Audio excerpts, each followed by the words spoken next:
everybody. Friday morning. Woo woo. Happy Friday morning to you.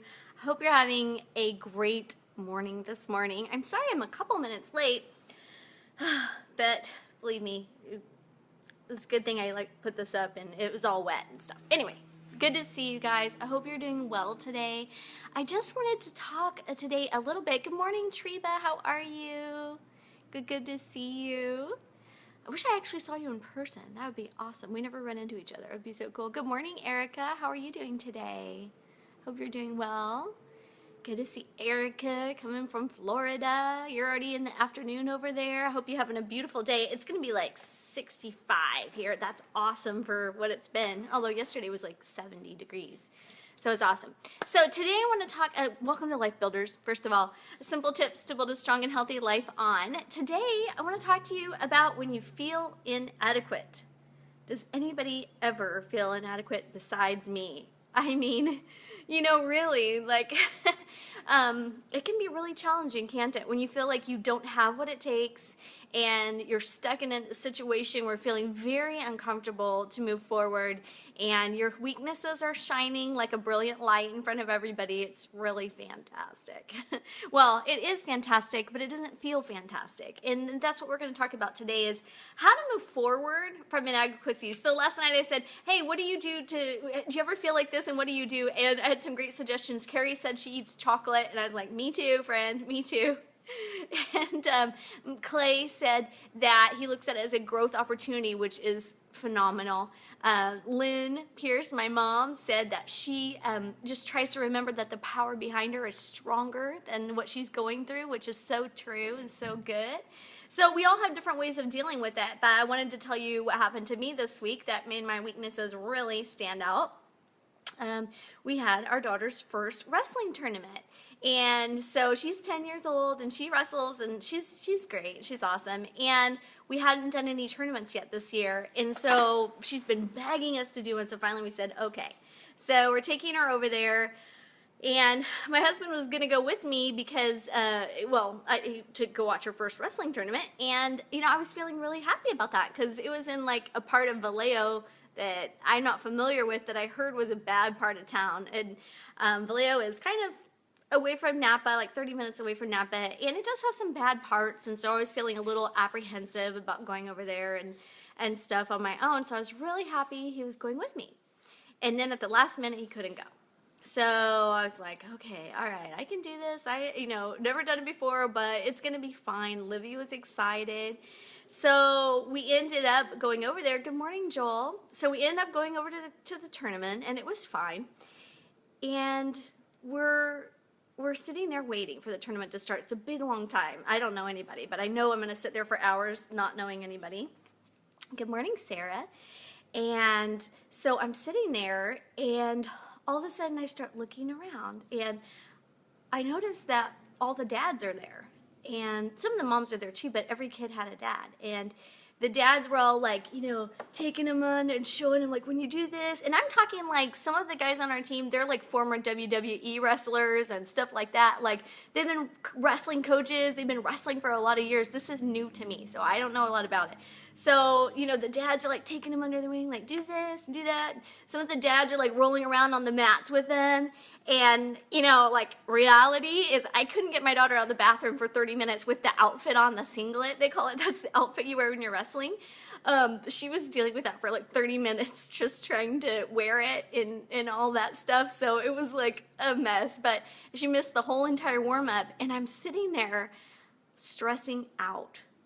And I just had this moment where I just went like, I don't know how to do this. I do not have the capacity. I do not have what I need to be doing this in the way that I saw other people doing it. And I was feeling really, really frustrated. I was feeling really inadequate for the task. I was feeling very uncomfortable and just like I was doing like a really, really poor job, you know, and it was really frustrating. You guys ever felt that? I mean, you've been through things where you're going into new situations and you just feel like you don't have what it takes, and you know you don't have what it takes. And so, you know, I kind of want to talk about that today because I didn't really want to talk about it, but I felt I'm supposed to, because it was kind of embarrassing to me and kind of like a bad moment. But I just want to share it with you guys because I know sometimes you may be facing something like that. Sometimes you may be facing a new situation, whether it's like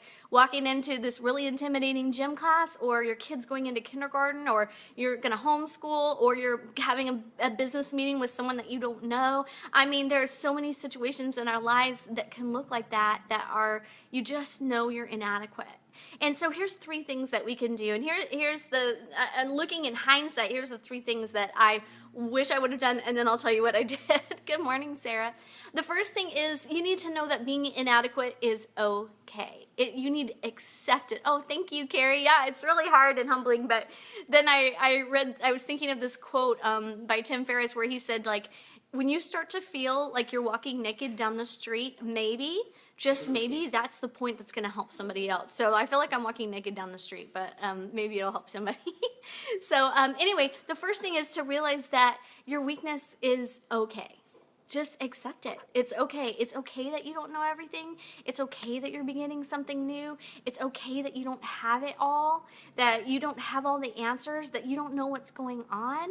And acknowledging that and accepting that is okay. It's okay to be, yeah, I'll finish telling this story in a minute. It's okay to be inadequate, and you just have to accept that and be okay with that. And somebody is always going to know more than you. Somebody is always going to be further along in their journey, and we can't compare our chapter 1 to our mid-book chapter. If you're at chapter 1, you're a beginning runner, and somebody else is a marathon runner, you cannot compare your journeys. And that's what happened is I started looking around and comparing my journey to someone else's journey, like, oh, shoot, I'm supposed to be doing this because I see them doing this. And I started comparing, and that really threw me off. Only when I have to do taxes and math. Absolutely, I agree. The second thing is to realize that when you feel inadequate, guess what? Realize that it's a growth opportunity. Because you're never going to grow unless you put yourself in uncomfortable situations. And if you're feeling comfortable for your whole life and you're feeling like you got this down, I want to say that you are not moving forward. You are not progressing. You are staying right where you are. Because if you are progressing and you are moving forward, then you are going to have this feeling of inadequacy. You're going to have this feeling of not knowing, and that is so good for you. It's good for you to know you don't have it all. And what we can do then is start asking questions. Malcolm Gladwell said that his dad, what he learned from his dad was asking questions. His dad was never afraid to ask a dumb question, and that's how he knew so much. And so that's what I started doing is I started asking. I was like, okay, what's going on here? What's going to happen? And I felt like the dumbest person in the room, but I'm like, where do they weigh in? Well, apparently they were already supposed to weigh in. I had no idea.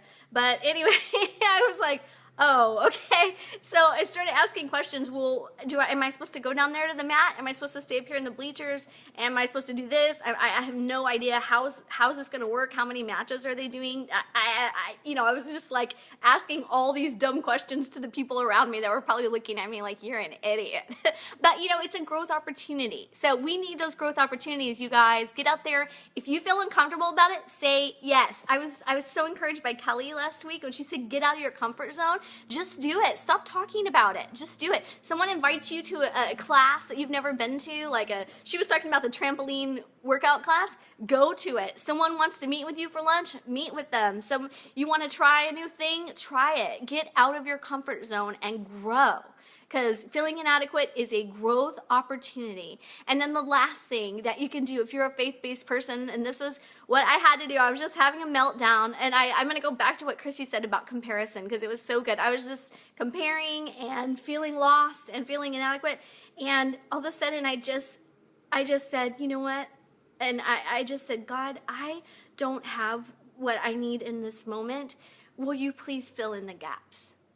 And sometimes we just have to stop and do that and just go like, okay, I know I don't have it and it's okay. And God, you're bigger than me and you know all about this and I don't know. Can you take the gap? Can you take care of this gap for me? And just saying that brought me so much peace. Just recognizing that I didn't have it just brought me peace. And it's just a game of trust, you guys, right? Sometimes it's that thing of trust, just going like, okay, I don't have it, but you do, because you're bigger than me and you've got this. And I just was able to take that peace. Good morning, Christy. Good to see you. So that's kind of 3 things that you can do. So in the end, what happened was I just stopped comparing and I just said, you know what, I don't have what it takes and God, you're just going to have to fill in the gaps. And you know what? It turned out all okay. The end of the story, Livy won her first match 8-0. She scrapped hard. She did good. The second match she lost, but hey, she was with a girl that was 20 pounds heavier than her and she fought really well. So it ended up great. And you know what? The other thing I learned was that I ended up walking away having more friendships, and it grew my friendships being there, by myself. If you guys didn't catch the story, I didn't want to go by myself to something, and I was going to sit there for hours, and then in the end, it ended up being a blessing. Okay, Chrissy said, Lisa B. book Without Rival, addressing comparisons so well. Without Rival. Okay, I'm going to have to read that because it threw me off, like comparing, like these dads are all doing this, and I don't know what to do. Okay, I'll have to read that. Lisa B. book Without Rival. Christy Vargas. Sarah said, come on, yes. Christy said, good word, yes, we should always be challenged. Christy said, hi, Christy. Good to see you. And Carrie said, allowing. Yeah. Okay, Julie Pierce, I've known you for a very long time and was your temporary love-in stepsister for a couple of months. Yes, that was when I was a junior and Christy was a senior, even though we're the same age. She's smarter than me. And I knew that there was nothing inadequate about you. Oh, thank you. I love that.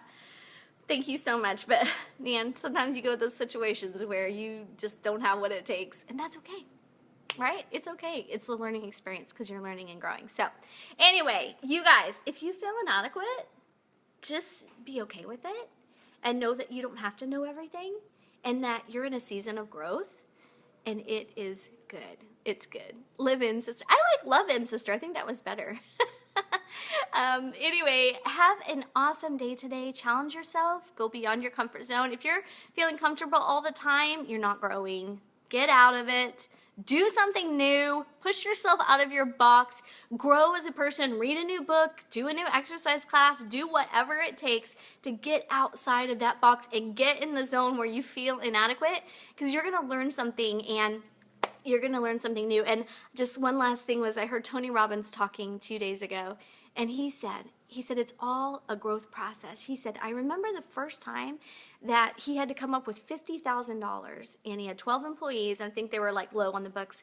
He had to come up with $50,000 and he said, $50,000 must have been like 3 trillion to me. He's like, I had no idea how to do it, but he did it. And that was the first time. It set that bar up higher. And then he talked about the next time he got sued for something $1 million. I don't know, $3 or $4 million or one, 2 or 3, whatever, something $1 million. And he said, that was the first time I had to come up with that next level amount of money. And he said, I was terrified. It might have been trillions of dollars to me. But you know what? He did it. And in that way, every time, think of it this, every time you're in that inadequate place, you are leveling up.